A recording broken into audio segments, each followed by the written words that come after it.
tumpuan saya adalah kes-kes permohonan lama. Yang ini perkara yang memberi kesan yang sangat besar kepada mereka terlibat. Beberapa minggu lepas saya ke Felda Sungai Buaya, Rawang. Satu keluarga, bapaknya orang Murut, Sabah, maknya orang Medan, Sumatera. Kakaknya umur 32 tahun, adik paling bongsu umur 17. Tak ada sijil lahir dan tak ada kad pengenalan. Tak pergi ke sekolah. Dan bila perkara itu sampai kepada kita, kita betulkan semula kes ini. Kita pergi ke pejabat agama di Kuala Kubu Baru. Sijil lahir dibuat, sijil perkahwinan dibuat. Ya, walaupun bapa dia dah meninggal, tapi kita tengok rekod balik. Dengan sijil perkahwinan itu, maka jalan untuk anak-anak dia kita buat pendaftaran lewat sijil lahir mengikut akta pendaftaran kelahiran dan kematian. Kita keluarkan. Bila dah dapat sijil lahir, kita keluarkan IC, MyCard.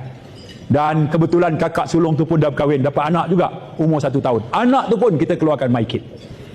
Jadi yang ini, moderator, soalan dia pendek aja, tapi syarahnya tu panjang.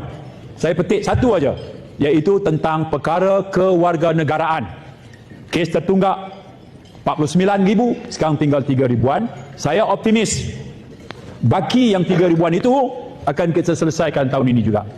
Ya, mungkin kuartal 2 kita boleh selesaikan. Dan permohonan baru juga kita proses.